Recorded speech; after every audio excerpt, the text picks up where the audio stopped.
around, everybody, because it is story time with Liz and Tom. No, that's not the new name of the podcast. We're called Ghosts of Boyfriends Past, but it's a minisode. That's right. We have to try and title these minisodes something. I mean, we already called them minisodes, but then we got to differentiate.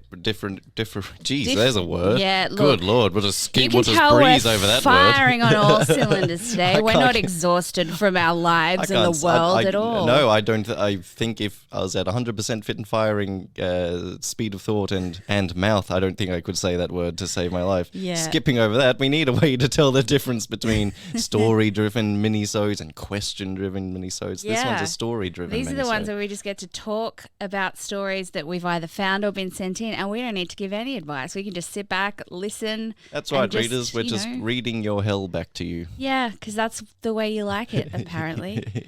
A couple of episodes ago, we asked for people to write in with MLM dating stories. And as far as write in and tell us if, that's one of the more niche topics that I didn't actually think we were going to get letters on. Generally, every week or every episode, we tend to toss out into the universe a request, and this one came back to us. This one, well, we get quite a few coming back to us, but this one came back. Yes, for a niche. I meant for a niche, very niche request. Sorry. So I've got two stories that are MLM based that I want to share with you. One of them is a little bit long. So this one is just titled MLM Dating Story! Ooh. I matched with a man on Tinder. Let's call him Sean. We chatted for a bit and seemed to have enough in common that we lined up a date, dinner at a cheap and cheerful Asian restaurant in West End. Conversation was quite easy. We had a couple of mutual friends and had been to the same festivals, and he mumbled a bit when he spoke. But other than that, the date was going quite well. And then he mentions Landmark. Now, for those who don't know, Landmark is self-help MLM. There are a number of courses that people progress through, not unlike Scientology. Yes. And a person can recruit new members, and if they can, they get discounts on their courses. Yes. So I am naturally skeptical of any program that promises to solve all your problems in 3 days for the low fee of $1,500. Now, this is from the front page of their website, okay? So it says the Landmark Forum is designed to bring about positive – I can't do this without doing it like a spirit voice. It's your reading, Liz. Positive and permanent shifts in the quality of your life in just 3 days. These shifts are the direct cause for a new and unique kind of freedom and power. The freedom to be at ease and the power to be effective in areas that matters most to you. The quality of your relationships. No, I've lost my place because I was on a roll. The confidence in which you live your life, your personal productivity, your experience, and the difference you make. Look, I'm skeptical, but I'm also curious about what attracts people to these kinds of things. So, with that in mind, I asked him a few questions about what he got out of it. The date ends in a hug and a vague, we should do this again. There wasn't a lot of chemistry, and I think we both enjoyed what we had enough to talk about that it wasn't awkward. A couple of days later, however, I get a message from Sean asking me to have dinner and to come along to a Landmark introduction evening. There we go. Being the curious person that I am, I had researched exactly what to expect. I'd heard mixed things from friends who had either done some course with them or a friend who had, and so I tried to keep a fairly open mind while researching. It came quite apparent quite quickly that the MLM nature of the program, that I was indeed being recruited. And I still agreed to go. But dear. I formulated a plan that would satisfy my curiosity and avoid being added to their mailing list. At the time, I was saving up to go overseas, so I was quite certain that no matter how great I thought it might be, I was not going to sign up for something costing more than my flights. So the night rolls around and we meet for dinner. This time cheap and cheerful Asian in Wollongabba, close to the Landmark venue. We talk a bit more about what he's gotten out of Landmark, and then we go off to the venue, an old office building that they were clearly renting while it was cheap and hadn't actually done any fit out on at all. Good. I'm asked to fill out some details when I arrive, but knowing this was going to happen was why I formulated a plan beforehand. I wrote my email address and phone number slightly wrong, so I had plausible deniability if it got picked up. But it's so amazing how 3s and 8s can look quite similar when they're handwritten, and how when you have a work and personal email, they might get a bit mixed up when you're writing them both down.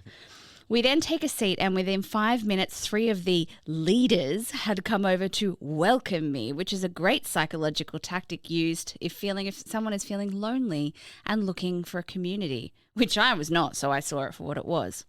After a 15-minute introduction, where again the new recruits were singled out and welcomed, people are called upon to then speak about their success with the program. The people there for the introductory session get taken into a small room. Oh, no thank you. While everybody already signed up to a course stays in the main room. This small room that we got taken into was on the opposite side of the building to the exit, so sneaking out was next to impossible. Can't run away. I can't remember a lot about the actual presentation, but I know there was a lot of self-help mumbo-jumbo. One thing I do recall is that they used the this is the known knowns, unknown knowns, known unknown, unknown unknowns matrix made famous by Donald Rumsfeld. Yes. I don't know much about that, but don't you mean the KK, the UK, the yes.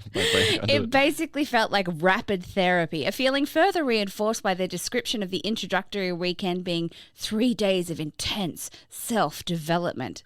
Seriously not appealing to me. I need time and space to reflect on things that come up in therapy, but I can see why some people might find it an attractive model. So the evening finishes with us being brought back to the main room and being frequently asked if I was going to sign up for the 3-day intensive, to which I replied, there's a lot to consider.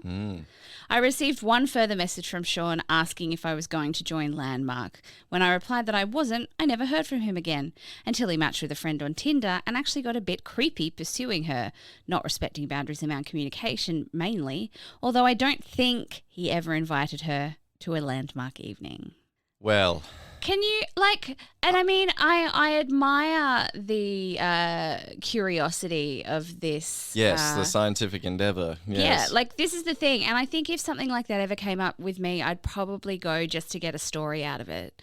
But I feel sorry for the people who actually go and then get sucked, Yes. Imagine joining Tinder so that you could get a discount on some hang on a minute. Yeah. Joining Tinder to get a discount on therapy sounds like a great idea. What do you just want about? Not their brand of therapy. It's incredible.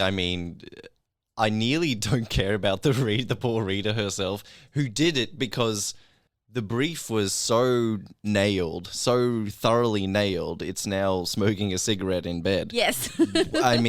Everybody else listening at home, first of all, pick your jaws off the floor. What a story to get sent in. Yeah. What a rigmarole. But that's what I'm talking about when we say, send us in your stories regarding issue XYZ, but whatever bizarre thing you come up with. Don't feel like you have to write as thorough and comprehensive a story, because that was wonderful. And if you've got a 1-paragraph story, that's fine too. But my goodness, I was impressed when I read that. My itch has been well and truly scratched. Thank you, Elizabeth. You said you had 2. Do you want to? I do. Do you want me to follow up the theme go on. and then you have one? Yeah, okay. Please. So this one starts with, "Hey, Tom and Liz, long-time fan, first-time writer-in." I kind of like it. I heard the intro about a date turned into MLM recruitment session, and I just had to share my sorry tale. Fantastic. Yeah. Thank you, Rita. A while back, as a desperate single, I started chatting with an old high school flame, and we finally found a time and went out for dinner. At first, we just had fun catching up, but as the night went on, she started asking 1 or 2 odd questions about my health. I was game for chatting, but I did find it a little odd at the time. A little later on, she starts telling me that she's making some money selling diet supplements, and that's when the alarm bells start going off. Ding, ding, To ding. cap it all off, as we're walking to the mall parking lot, she asks if I want to stop by her car, where in the back seat, she says, she's got a digital scale where she can measure my body fat ratio. That's what everyone wants out of a first date. Is like, hey, baby, come back to my house and I'm going to tell you how much body fat you have. That's good information. That's good. That's good data. Wow, write that down for a pickup line, Tom. I got in the best workout of my life, pulling my best "isn't it late? Oh my God, I'm so tired" routine, and filled up my step counter running the hell away.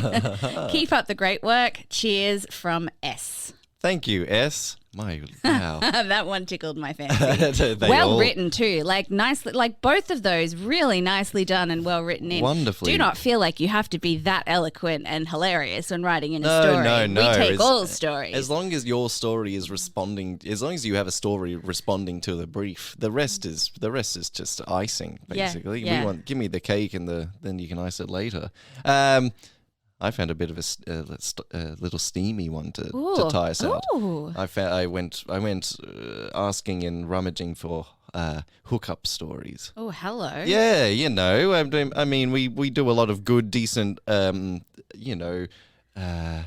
we do a lot of bad date stuff. Yeah. Stuff that's kind of scary. So it's a little bit nicer to have some come to mama stories. We give information and we learn lessons, but sometimes it's just good to, for 2 minutes, hear about two people. So everyone, put your up. earphones in. Make sure there aren't kids in the car. Right, that's right. If you do let your kids listen to Ghosts of Boyfriends Past on a regular basis, you might need to look at your parenting style. No. Now, my neighbour in a building I used to live in knocked on my door one afternoon and asked me to help her carry in a queen-sized mattress up 4 flights of tiny, tight stairs. Standing in my doorway, I first asked her why she didn't get the delivery guys to do it, and she said they were going to charge her 50 quid, so she got frustrated, thinking she was being scammed, so told them to just leave it there, and now after trying by herself, she realised that she can't do it alone. That's my level of petty too. I'd be like, nope, don't need help. Sit there, meanwhile, break my back. I'm like, I still don't need help, leave me alone. She was cute and seemed distraught, so being the mortal man I am, I obliged.